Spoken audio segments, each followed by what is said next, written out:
Assalamualaikum warahmatullahi wabarakatuh.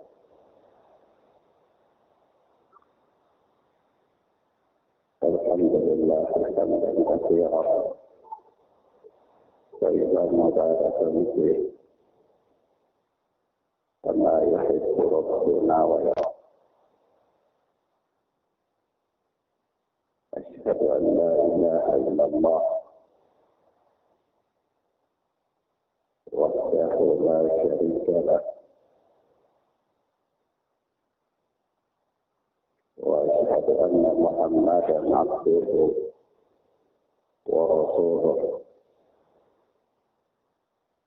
sallallahu alaihi wa ala alihi wa sahbihi wa man tabi'ahum bi ihsanin ila yaumiddin. Amma ba'd. Ma'asyiral mustami'at, kita lanjutkan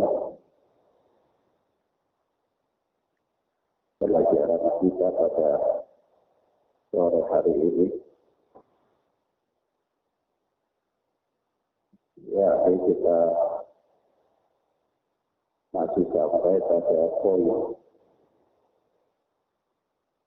yang kedua dari pembahasan tentang kaidah-kaidah atau aturan-aturan atau prinsip-prinsip dalam beragama. Kalau pada pertemuan yang lalu atau beberapa pertemuan yang lalu kita telah menjelaskan beberapa hal yang terkait dengan bahasan ini,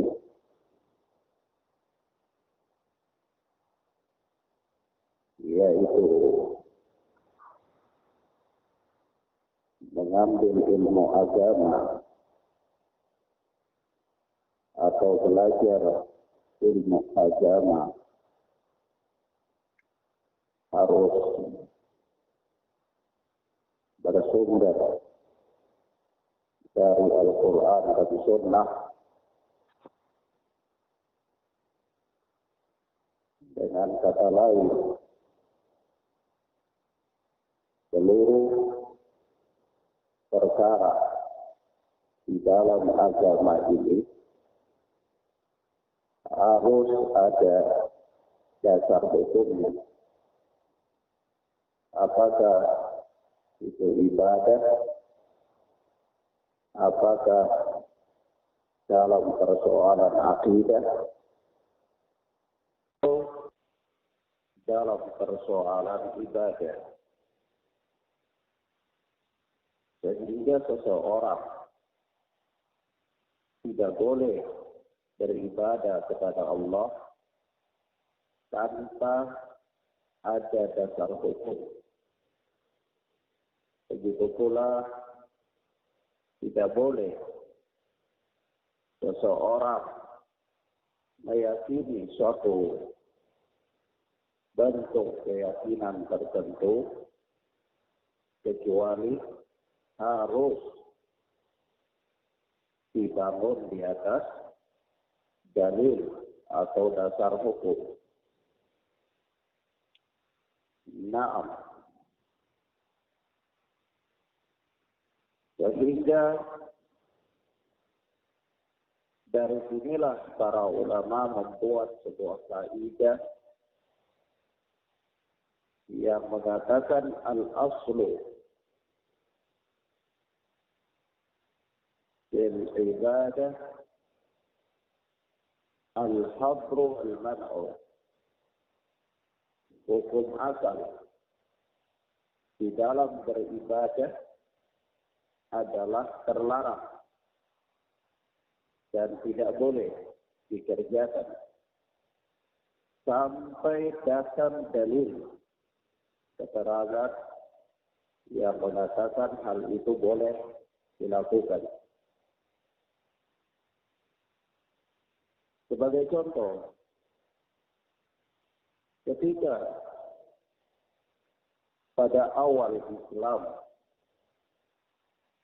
Rasulullah sallallahu alaihi wasallam dipilih oleh Allah sebagai nabi dan rasul, lalu diutus untuk manusia membawa wahyu, membawa risalah agama kepada manusia, maka di awal-awal dakwah beliau sallallahu alaihi wasallam itu, manusia, terkhususnya para pengikut beliau, yakni para sahabat beliau sallallahu alaihi wasallam wa radhiyallahu anhum, mereka belum melakukan sholat. Selama 1 tahun lebih, orang-orang yang memeluk Islam ketika itu tidak ada sholat 5 waktu. Sampai peristiwa Isra wal Mi'raj, yaitu Rasulullah diperjalankan dari Masjidil Haram ke Masjidil Aqsa, kemudian dinaikkan ke langit untuk menerima perintah sholat 5 waktu. Setelah itu baru ada ketentuan atau syariat untuk sholat. Artinya, sebelum Rasulullah Sallallahu Alaihi Wasallam menerima perintah untuk melakukan sholat, maka sholat 5 waktu ketika itu terlarang, belum ada yang melakukannya. Pertanyaannya kenapa? Karena belum ada perintahnya, belum ada dalilnya, belum ada dasar hukumnya yang memerintahkan mereka untuk sholat. Jadi selama belum ada dalil, maka terlarang perkara agama itu tidak boleh dilakukan. Hatta sholat. Contoh yang lain, ketika selama kurang lebih 13 tahun di kota Makkah, Rasulullah Sallallahu Alaihi Wasallam berdakwah, itu beliau dan para sahabat belum melakukan puasa pada bulan Ramadan. Jadi ketika itu belum ada puasa, orang Islam belum puasa. Sampai Rasulullah berhijrah ke kota Madinah, di tahun pertama dari hijrah beliau di kota Madinah, itu pun belum ada kewajiban untuk berpuasa. Sampai pada tahun kedua Hijriah. Pada tahun kedua, ketika beliau berada di kota Madinah, barulah pada saat itu perintah dari langit turun, yakni wahyu turun kepada Rasulullah Sallallahu Alaihi Wasallam untuk memerintahkan beliau dan para sahabatnya melakukan puasa pada bulan Ramadan. Barulah mereka pada saat itu berpuasa pada bulan Ramadan dan seterusnya sampai pada tahun di mana kita hidup saat ini. Artinya, sebelum turunnya perintah untuk melakukan puasa pada bulan Ramadan itu, berarti belum ada seorang pun yang melakukan puasa pada bulan Ramadan. Pertanyaannya kenapa? Jawabannya karena belum ada perintah yang turun. Belum ada wahyu yang turun untuk mengatakan hal tersebut. Nah, wahyu tersebut adalah surat Al-Baqarah. Ketika Allah Tabaraka wa Ta'ala berfirman, "Ya ayyuhalladzina amanu kutiba 'alaikumus shiyam kama kutiba 'alal ladzina min qablikum la'allakum tattaqun." Hai orang-orang yang beriman, diwajibkan atas kalian untuk berpuasa pada bulan Ramadan sebagaimana telah diwajibkan puasa itu kepada orang-orang sebelum kalian, umat-umat sebelum kalian, agar kalian bertakwa. Dan dari sinilah ketika turun ayat ini yang memerintahkan manusia, Rasulullah dan para sahabat berpuasa, maka mereka baru mulai berpuasa ketika itu. Contoh yang lain, ketika 13 tahun lamanya di kota Madinah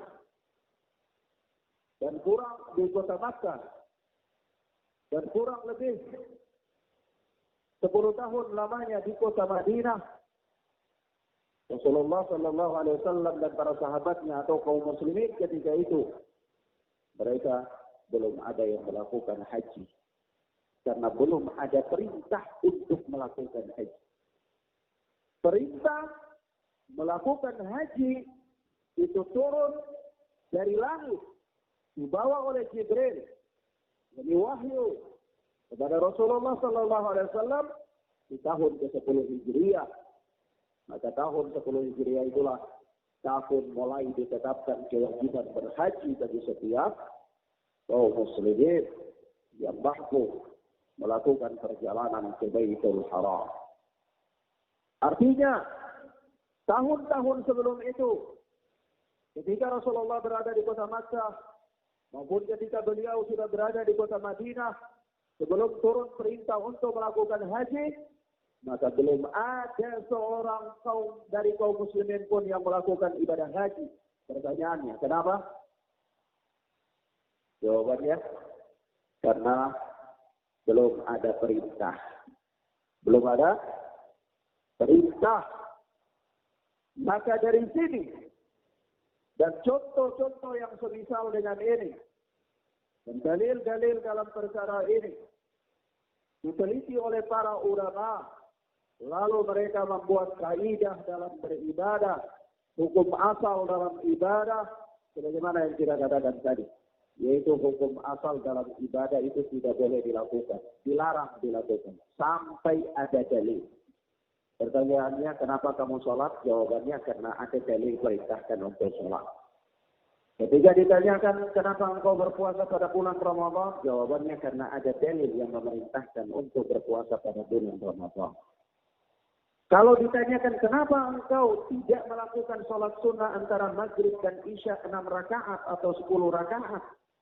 Atau kenapa engkau tidak melakukan sholat sunnah antara isya, maghrib dan isya itu 12 rakaat atau 17 rakaat? Jawabnya, karena tidak ada perintah untuk melakukan hal tersebut. Kalau ditanyakan kenapa engkau cuma atau hanya melakukan sholat sunnah sesudah maghrib dan isya sampai isya, yakni setelah maghrib itu hanya 2 rakaat, maka jawabnya karena itulah perintah atau yang dicontohkan oleh Rasulullah Sallallahu Alaihi Wasallam. Nah, jadi kalau di dalam perkara ibadah itu tidak boleh asal melakukan ibadah lalu katakan mana larangannya, tidak boleh. Tetapi ketika melakukan ibadah harus tahu apakah ada perintahnya atau tidak. Apakah ada dasar hukumnya atau tidak. Kalau ternyata ada, di mana? Dalam Al-Quran, bacanya. Kalau ternyata ada, di mana? Dalam hadis Rasulullah Sallallahu Alaihi Wasallam, teliti dulu hadis itu sahih atau tidak. Karena hadis itu banyak sekali. Ada ribuan hadis. 10.000 hadis. Yang dhaif. Yang sesungguhnya bukan sabda Rasulullah sallallahu alaihi wasallam. Jadi dikatakan bahwa itu adalah sabda Rasulullah. Hadis yang dhaif. Dan di dalam beragama tidak boleh beragama dengan hadis yang tidak sahih dari Rasulullah. Karena Rasulullah sallallahu alaihi wasallam mengatakan man kadzdzaba alayya muta'ammidan falyatabawwa maq'adahu minan nar. Barang siapa yang berdusta atas namaku dengan sengaja, maka sungguh dia telah menyediakan tempat duduknya di neraka. Kalau dikatakan kalau kau barang hilang, barangmu hilang, baca surah Yasin 40 kali atau 100 kali, nanti kau dapatkan lagi barangmu itu kembali. Ditanyakan, apa dalilnya? Oh, ada hadisnya. Apa hadisnya? Ini hadis dhaif. Tak boleh kita. Hadisnya ini palsu. Imitasi. Orang di dalam perkara dunia saja dia teliti. Mau beli kue, dia lihat expirednya dulu. Kue ini tanggal expirednya kapan? Kalau sudah expired, dia nggak mau beli. Begitu juga kalau barang, dia lihat asli. Barang ini asli. Kalau ada susu palsu, dunia heboh. Kalau ada biskuit palsu, heboh. Biskuit ini palsu, gini. Orang ngomong sana sini. Tahu. Tapi kalau ada agama palsu, hadis Rasulullah yang palsu, orang nggak heboh. Orang tidak heboh. Padahal kita kalau beli sepatu saja maunya yang asli. Beli baju mau asli. Jam tangan mau asli. Beli tas mau yang asli. Sendal mau yang asli. Semuanya kita teliti keasliannya. Kalau kulit benar-benar ini kulit apa, asli apa, dari imitasi dan seterusnya. Kalau agama, kita malas cari tahu asli apa enggak. Hadis ini sahih apa tidak? Oh, tak perlu hadis sahih, hadis palsu juga jalankan. Ini tidak boleh. Tidak boleh. Kita tidak boleh beramal dalam agama dengan hadis yang dhaif. Dan Rasulullah sallallahu alaihi wasallam mengancam dalam sabdanya, "Man kadzdzaba 'alayya muta'ammidan falyatabawwa maq'adahu minan nar." Barang siapa yang berdusta atas namaku dengan sengaja, maka sungguh dia telah menyediakan tempat duduknya di neraka. Kalau tahu hadis itu dhaif, ngapain diamalkan? Kalau sudah tahu sepatu itu bukan asli, kenapa dibeli dengan harga yang mahal? Itu perbandingan. Kemudian, kadang-kadang kita dalam perkara dunia selektif, tapi dalam perkara akhirat malas untuk selektif. Karena aneh. Maka dari itu, dalam perkara ibadah sekali lagi tidak boleh beramal, tidak boleh beribadah, tidak boleh lakukan amalan ini dan itu, tidak boleh sholat ini dan itu, tidak boleh puasa ini dan itu, sampai ada keterangan dalilnya. Apakah Al-Quran berbicara tentangnya atau hadis Rasulullah? Kalau hadis Rasulullah, apakah hadis itu sahih atau tidak sahih?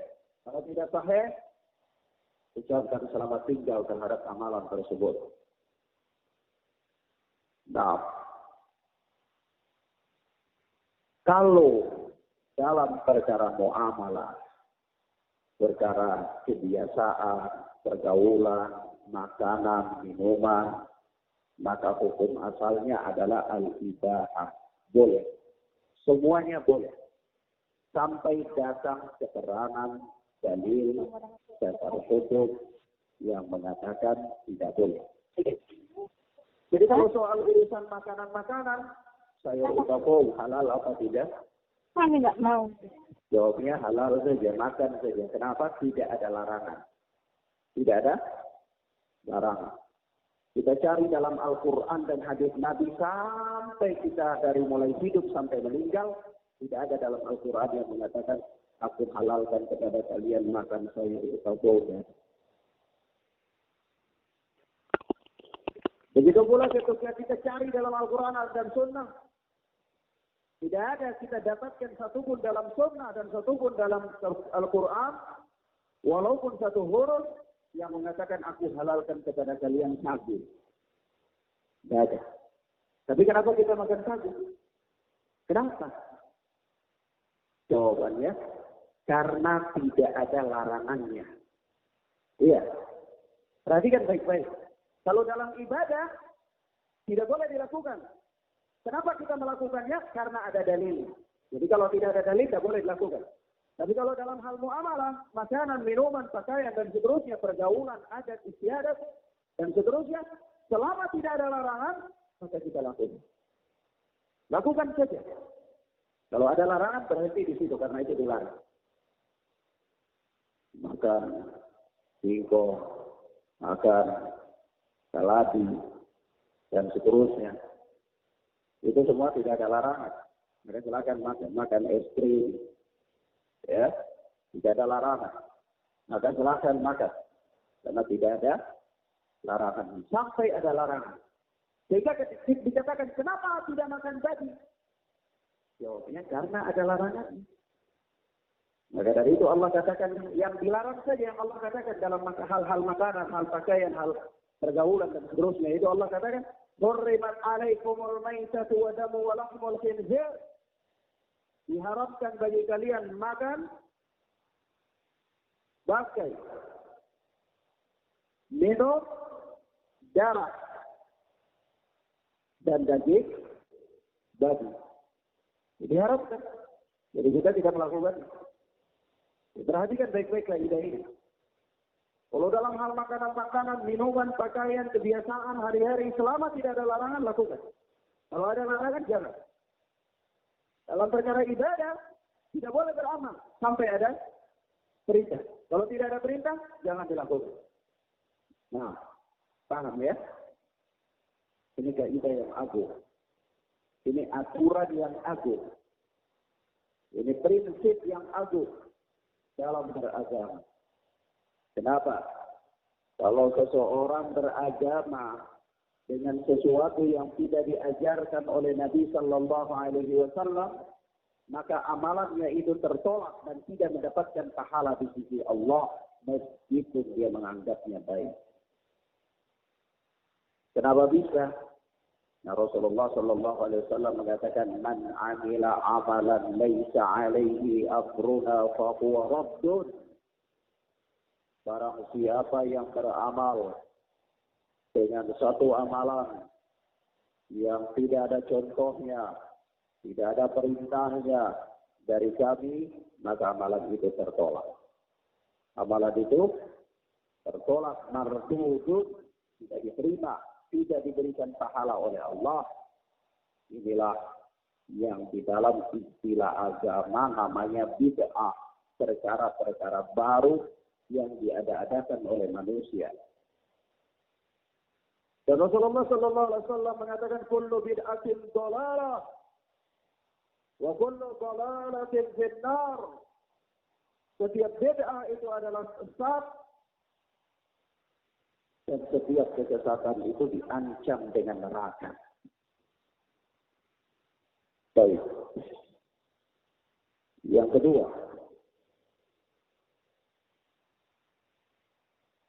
yang tadi adalah mukaddimah, tambahan dari pembahasan yang lalu dalam prinsip yang pertama dalam beragama, yaitu harus bersumber kepada sumber yang asli, yaitu Al-Quran dan Sunnah atau hadis Rasulullah Sallallahu Alaihi Wasallam. Yang kedua, memahami Al-Quran dan Sunnah harus dengan pemahaman yang benar.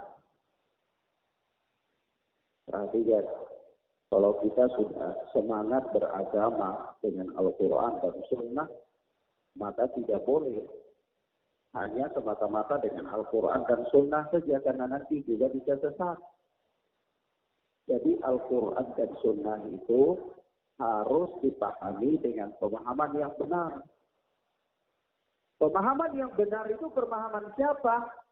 Pemahaman salafuna as-saleh, para pendahulu kita yang saleh. Siapa para pendahulu kita yang saleh?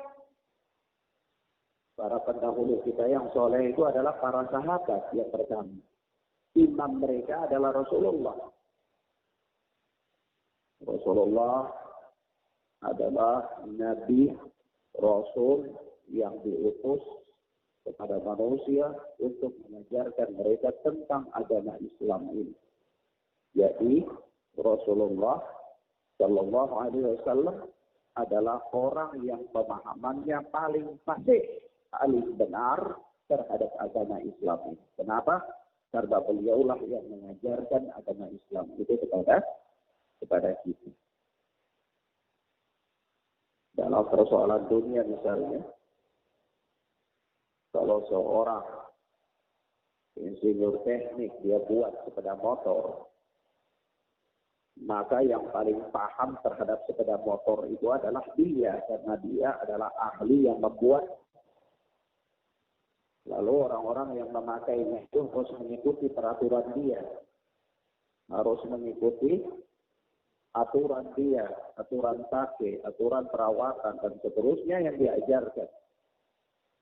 Kenapa? Karena dialah yang lebih tahu dan mengerti terhadap apa yang dia produksikan. Begitulah ketika Allah Subhanahu wa Ta'ala yang membuat agama ini, Allah memilih Rasulullah untuk menyampaikan agama ini kepada manusia, maka tentu Rasulullah adalah orang yang paling paham terhadap agama yang mulia ini. Rasulullah Sallallahu Alaihi Wasallam orang yang lurus pemahamannya terhadap agama yang mulia ini. Lalu beliau ajarkan kepada para sahabat beliau. Maka para sahabat beliau itulah yang dinamakan orang-orang yang terdahulu, yang telah mendahului kita di dalam perkara agama dengan kebaikan mereka, kesolehan mereka. Maka kalau mau memahami Al-Quran dan Sunnah, itu harus dengan pemahaman mereka. Karena pemahaman mereka lah pemahaman yang paling baik. Lalu pemahaman mereka itu ditularkan atau diajarkan kepada murid-murid mereka yang dalam istilah agama disebutkan dengan tabi'in, murid-murid sahabat. Seperti Ibnu Mubarak, Hasan Al-Basri, Muhammad bin Sirin, dan seterusnya. Lalu dari murid-murid sahabat ini mereka mengajarkan lagi pemahaman yang benar ini kepada murid-murid mereka lagi yang disebut dengan tabi'at-tabi'in, generasi ketiga dari umat ini. Generasi ketiga ini semisal Imam Syafi'i, Imam Malik,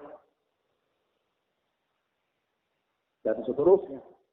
Itulah ulama-ulama umat ini, para pendahulu kita yang saleh.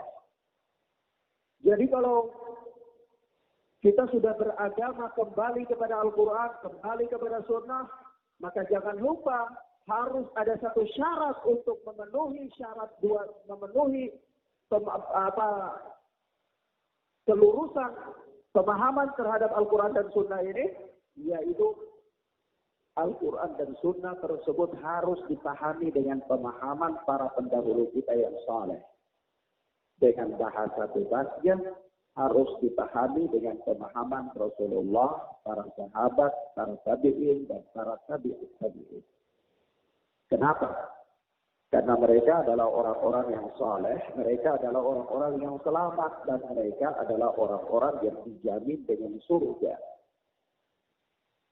Kalau mereka orang-orang yang dijamin dengan surga, maka keselamatan agama mereka telah dijamin oleh Allah. Otomatis orang yang ingin juga selamat, dia harus mengikuti mereka, mencontoh mereka. Logisnya, kalau kita tidak tahu jalan di suatu tempat, mau atau tidak mau, agar kita tidak nyasar, kita harus ikut orang yang mengerti tentang jalan tersebut. Logisnya. Kita tidak mengerti jalan menuju suatu tempat. Lalu ada orang yang tahu jalan menuju tempat itu. Tapi kita sok tahu. Lalu kita jalan ke arah yang lain. Sesat atau tidak? Sesat. Maka dari itu ketika Rasulullah Sallallahu Alaihi Wasallam tahu jalan untuk menuju keselamatan, beliau ajarkan kepada para sahabatnya. Para sahabatnya ajarkan kepada murid-murid mereka. Dan murid-murid mereka mengajarkan kepada murid-murid mereka lagi. Maka mereka ini adalah orang-orang yang mengerti dan tahu tentang jalan keselamatan. Maka kita orang-orang yang datang di belakangan hari, ketika kita ingin selamat, maka tidak ada pilihan lain bagi kita kecuali harus berjalan menurut petunjuk mereka. Itulah yang dimaksudkan dengan Al-Quran dan Sunnah harus dibawakan kepada pemahaman mereka. Jangan kepada pemahaman masing-masing. Karena nanti 1 juta manusia, 1 juta bentuk pemahaman. Dan ingat, bahwa salah satu yang menyebabkan manusia tersesat, itu adalah mereka tidak memahami Al-Quran dan Sunnah dengan pemahaman yang selamat, yaitu pemahaman sahabat. Contoh, orang-orang yang berpegang dengan Al-Quran dan Sunnah, tetapi mereka sesat. Jadi kita katakan Al-Quran dan Sunnah saja tidak cukup untuk membuat seseorang selamat. Pertama, Al-Quran dan Sunnah. Bisa jadi sunnahnya itu dhaif, hadisnya itu tidak sahih, kita juga bisa sesat. Tapi kalau sekiranya Al-Quran dan Sunnah, Sunnah yang dimaksudkan itu sahih, hadisnya sahih, maka sudah, itu terpenuhi syarat pertama. Tapi ingat, Al-Quran dan Sunnah itu jangan dipahami dengan pemahaman sendiri, karena nanti juga bisa sesat. Kalau begitu supaya tidak sesat, apa? Al-Quran dan Sunnah dipahami dengan pemahaman para sahabat.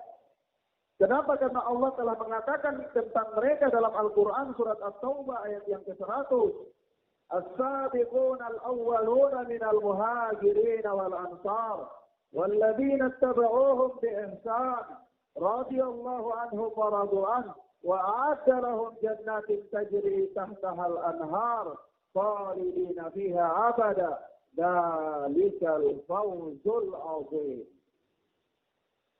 Orang-orang yang terdahulu lagi pertama masuk Islam di antara para muhajir dan ansar. Dan orang-orang yang mengikuti mereka dengan baik. Yaitu Allah ridho kepada mereka dan mereka pun ridho kepada Allah. Coba bayangkan. Allah yang menciptakan mereka, Allah yang tahu hati mereka. Allah kabarkan bahwa mereka itu ridho kepada Allah. Dan Allah juga kabarkan bahwa Allah telah ridho kepada mereka. Bukan hanya itu, bahkan Allah mengatakan dan Allah menyediakan bagi mereka surga yang mengalir sungai-sungai di dalamnya. Mereka kekal di dalam surga tersebut selama-lamanya. Itulah kemenangan yang besar. Perhatikan, mereka telah dijamin masuk surga oleh Allah. Dan Allah mengatakan itulah kemenangan yang besar bagi mereka ketika masuk surga dan kekal di dalamnya. Maka kita orang yang datang dari belakang, tidak ada pilihan lain bagi kita jika ingin selamat dan ingin dimasukkan oleh Allah ke dalam surga yang Allah, maka kita harus mengikuti jalan mereka. Harus mengikuti pemahaman mereka. Contoh, orang yang berpegang dengan Al-Quran dan Hadis, tetapi pemahamannya keliru, itu bisa menyebabkan kesesatan. Contoh, kita berikan beberapa contoh. Contoh yang pertama, ada satu aliran yang menisbatkan dirinya kepada Islam, suatu aliran sesat, itu namanya Ahmadiyah. Ahmadiyah itu ada dua, ada Ahmadiyah Lahore, ada Ahmadiyah Al-Qadiyah. Ini berasal dari India. Pemahaman ini berasal dari India. Agama ini namanya Ahmadiyah. Ahmadiyah ini mereka mengaku bahwa Rasulullah Shallallahu Alaihi Wasallam itu bukanlah nabi yang terakhir, tetapi mereka punya nabi terakhir. Nabi terakhir mereka itu adalah bernama Mirza Ghulam Ahmad. Bernama siapa? Mirza Ghulam Ahmad. Yaitu di situ ada nama Ahmad. Mereka mengatakan, oh bukan Muhammad itu bukan nabi yang terakhir. Nabi yang terakhir itu bernama Ahmad. Kok bisa? Iya. Ada ayatnya dalam Al-Quran. Surat apa? Surat Shaf. Yaitu Allah berfirman apa? وَإِذْ قَالَ عِيسَى ابْنُ مَرْيَمَ يَا بَنِي إِسْرَائِيلَ إِنِّي رَسُولُ اللَّهِ إِلَيْكُمْ مُصَدِّقًا لِمَا بَيْنَ يَدَيَّ مِنَ التَّوْرَاةِ wa mubasysyiran bi rasulin ya'ti min ba'di ismuhu Ahmad. Ketika Nabi Allah Isa berpesan kepada Bani Israel, Nabi Isa berkata, wahai Bani Israel, sesungguhnya aku ini adalah seorang utusan Allah yang dipilih untuk membenarkan apa-apa yang ada, kitab-kitab suci yang ada sebelumku, yaitu Taurat. Jadi Injil membenarkan Taurat. Dan memberikan kabar gembira kepada kalian tentang nanti ada seorang nabi, lahirnya seorang nabi yang bernama Ahmad. Lalu Mirza Ghulam Ahmad mengatakan, ini kan ayatnya. Nabi Isa dalam Al-Quran menjanjikan Bani Israel bahwa ada nabi terakhir. Nabi terakhir itu namanya siapa? Ahmad dalam ayat ini. Jadi Muhammad itu bukan nabi yang terakhir. Nabi yang terakhir itu adalah Mirza Ghulam Ahmad. Sesat tidak? Sesat. Kalau kayak begini kan Al-Quran yang salah atau pemahaman? Pemahaman yang salah. Bukan Al-Quran. Jadi ingat, Al-Quran dan Sunnah harus dengan pemahaman yang benar. Kalau dengan pemahaman yang menyimpang, maka akan sesat. Contoh yang kedua. Ada satu golongan di dalam agama Islam ini yang menisbatkan dirinya kepada Islam. Kelompok sesat. Namanya Islam Jamaah. Atau Lengkari atau LCII. Pusatnya di Kediri. Aliran ini mereka berkeyakinan bahwa orang-orang di luar golongan mereka itu najis. Jadi kita tidak bisa bertamu di rumah mereka. Kalau keluar nanti mereka ngetel lagi rumah mereka. Mereka tidak mau sholat di masjid-masjid kita. Karena mereka beranggapan kita tidak layak untuk menjadi imam untuk mereka. Dan mereka juga cenderung punya masjid sendiri. Kalau kita datang ke masjid mereka, nanti keluar masjid itu dipel lagi. Karena dianggap najis telah masuk dalam masjid. Aliran ini, kalau dia cuci pakaian, dia jemur. Kalau hujan, tetangga tidak boleh angkat. Kalau tetangga angkat, nanti dia cuci lagi. Aliran ini di Namlea juga banyak, di Nametek. Di Johor juga ada. Tapi tidak berkembang. Dan tidak melakukan sholat Jumat di masjid. Di rumahnya saja. Dan Masya Allah. Aliran ini kenapa mereka berkeyakinan demikian? Karena dasar mereka juga ada Al-Quran dan Sunnah. Dia punya dasar ada Al-Quran dan Sunnah. Yaitu apa? Sunnah Rasulullah mengatakan man mata wa laysa fi unuqihi bai'atun mata mitatan jahiliyah. Barang siapa yang mati padahal di lehernya tidak ada ikatan bai'at, maka dia mati dalam keadaan jahiliyah. Jadi aliran ini dia punya pemimpin, punya ketua. Ketuanya ada di Kediri sana. Di Kediri. Dia punya pondok pesantren juga di Kediri. Jadi jangan asal nama pondok pesantren. Harus hati-hati juga. Jadi di Kediri sana itu ada pemimpinnya. Dan setiap anggota wajib bai'at. Bai'at itu janji sumpah setia kepada pemimpin. Jadi kalau orang-orang yang tidak bai'at kepada pemimpinnya dianggap mati jahiliyah karena ini hadisnya. Hadis mengatakan man mata wa laysa fi unuqihi bai'atun mata mitatan jahiliyah. Barang siapa yang mati padahal di lehernya tidak ada ikatan bai'at, maka dia mati dalam keadaan jahiliyah. Berarti kalau kita tidak bai'at kepada pemimpin mereka di Kediri sana, itu kita mati jahiliyah. Kalau mati jahiliyah berarti ayat Al-Quran mengatakan orang-orang jahiliyah itu kan orang-orang musyrik. Ya. Orang-orang jahiliyah di zaman Nabi itu kan orang-orang musyrik. Lah kalau orang-orang musyrik, Maka Allah Subhanahu wa taala berfirman, "Innamal musyrikuna najas." Orang-orang musyrik itu najis. Nah, kalau orang musyrik najis, makanya kita tidak bisa bertamu di rumah mereka. Karena kita dianggap apa? Najis. Coba lihat, tidak baik kepada pemimpin mereka dianggap jahiliyah. Kalau jahiliyah, ayat Al-Quran mengatakan orang musyrik itu najis. Maka dia juga berdalil dengan apa? Al-Quran dan Sunnah. Dia punya dasar hukum untuk berpemahaman demikian. Apa dasar hukumnya? Al-Quran dan hadis Rasulullah Sallallahu Alaihi Wasallam. Kalau kayak begini, Al-Quran dan hadis yang salah apa dia? Apakah Al-Quran salah? Tidak mungkin. Apakah hadis Rasulullah yang sahih salah? Tidak mungkin. Yang salah apa? Pemahaman. Yang salah apa? Pemahaman. Jadi ingat baik-baik. Banyak orang bisa bawa ayat Al-Quran. Banyak orang bisa bawa hadis Rasulullah. Tapi kita lihat itu sahih apa tidak. Yang pertama, kalau ternyata sahih, kita lihat lagi bagaimana pemahaman yang benar terhadap hadis tersebut. Siapa para sahabat yang memahaminya seperti itu? Apa para imam yang memahaminya seperti itu? Ataukah itu adalah pemahamanmu sendiri?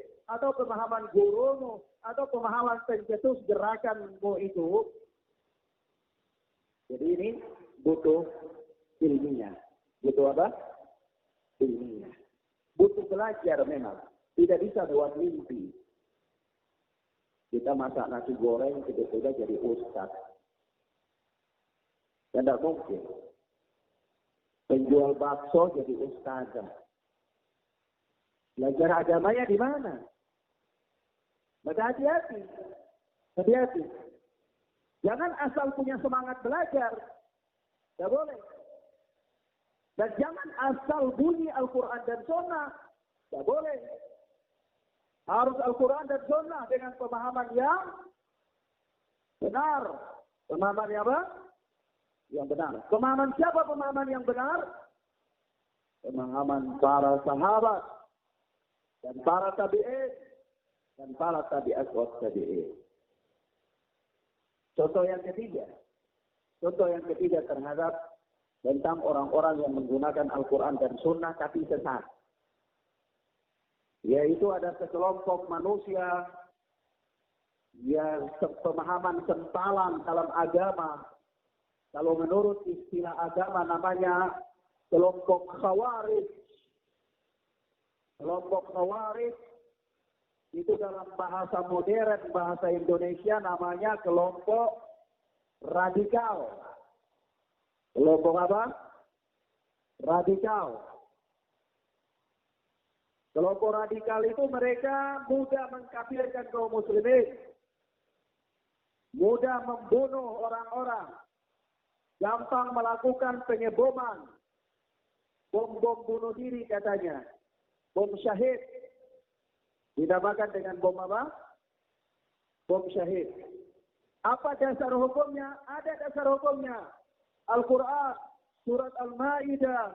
Allah berfirman, وَمَنْ لَمْ يَحْكُمْ بِمَا أَنْزَلَ اللَّهُ فَأُولَئِكَ هُمُ الْكَافِرُونَ.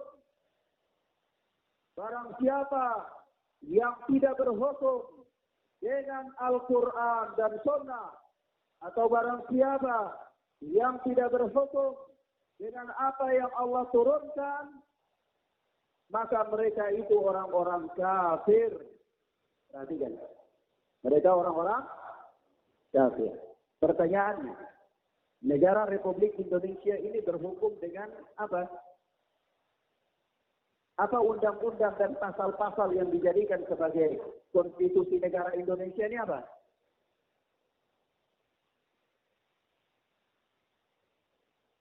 Konstitusi Republik Indonesia ini Pancasila, sementara dasar hukum yang dipakai adalah Undang-Undang Dasar 1945 lengkap dengan pasal-pasalnya, itu produk buatan Belanda. Buatan Belanda. Kalau Indonesia menerapkan hukum buatan Belanda, sementara ayat Al-Quran mengatakan barang siapa yang tidak berhukum dengan apa yang Allah turunkan itu kafir, maka kelompok radikal, kelompok kiri ini mereka mengkafirkan pemerintah muslimin, pemerintah Republik Indonesia. Tentaranya kafir, polisinya kafir, pegawai negerinya kafir. Maka kalau dibunuh boleh saja, tidak apa-apa. Makanya lakukan bom di mana-mana. Paham tak? Apa dasarnya? Al-Quran. Kalau begini Al-Quran yang salah apa pemahaman? Pemahaman. Jadi kalau bicara tentang kelompok yang menyimpang, kelompok yang sesat, maka biiznillah ta'ala kita lebih paham tentang mereka. Maka dari itu sangat tidak benar kalau kemudian orang-orang jahil alias bodoh mengatakan bahwa tempat belajar kita ini memiliki pemahaman yang menyimpang, pemahaman yang radikal. Itu hanya orang-orang dungu. Karena dia sendiri tidak mengerti radikal itu yang bagaimana. Namun kita paham tentang apa itu kelompok radikal. Maka dari itu, dan kelompok kiri ini ada. Dan bahkan di kecamatan kita ini ada, di Desa Haya itu banyak. Maka dari itu abang, ingat, belajar agama harus memenuhi atau harus melalui prinsip-prinsip agar seseorang selamat. Prinsip yang pertama, harus berpegang teguh atau beramal dari sumber agama yang asli, yaitu Al-Quran dan Sunnah. Prinsip yang kedua, Al-Quran dan Sunnah harus dipahami dengan pemahaman yang benar. Karena kalau orang beragama tanpa Al-Quran dan Sunnah juga sesat. Tapi kalau orang beragama dengan Al-Quran dan Sunnah tapi dengan pemahaman yang tidak benar juga sesat.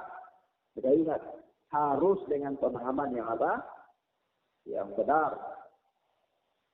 Nah, begitu pula ada kelompok yang dakwahnya itu semata-mata harus keluar saja. Tidak perlu belajar agama. Ini juga sesat. Dalilnya itu firman Allah dalam surat Al-Imran. Kuntum khaira ummatin ukhrijat linnas ta'muruna bil ma'ruf wa tanhauna 'anil munkar. Kalian ini adalah umat terbaik yang diuruskan kepada manusia untuk memerintahkan kepada yang ma'ruf dan mencegah dari yang mungkar. Maka kalian semua ini harus khuruj. Khuruj itu keluar. Jadi harus keluar 40 hari, 4 bulan, 15 hari, 1 tahun. Semuanya harus khuruj. Ini ayat dipahami dengan pemahaman mau sendiri. Tidak ada seorang ulama pun yang memahami ayat ini dengan makna harus khuruj. Tidak ada. Coba lihat kitab tafsir At-Tabari. Tidak ada. Tentang ayat ini. Lihat tafsir Al-Qurtubi. Tidak ada. Lihat tafsir Ibnu Katsir terhadap ayat ini. Tidak ada. Lalu para ulama ahli tafsir saja tidak mengatakan penafsirannya demikian. Loh Anda memahaminya demikian. Ini berarti pemahaman sendiri. Maka ingat sekali lagi. Beragama itu harus memenuhi yang syarat kedua yang kita baru bahas di sini adalah Al-Quran dan Sunnah dengan pemahaman yang benar. Demikian. Ma'asyiral mustami'at. Inilah beberapa hal yang bisa kita sampaikan pada kesempatan yang mulia ini. Kalau pemahamannya tidak benar, bisa menyimpang, bisa sesat. Mudah-mudahan bermanfaat bagi kita biiznillah ta'ala. Kita cukupkan pembahasan kita sampai di sini pada sore hari ini insyaallah. Wallahu ta'ala a'lam bis-shawab. Hadanallahu wa iyyakum wa barakallahu fiikum. Subhanakallahumma bihamdika asyhadu an la ilaha illa anta astaghfiruka wa atubu ilaik. Assalamualaikum warahmatullahi wabarakatuh.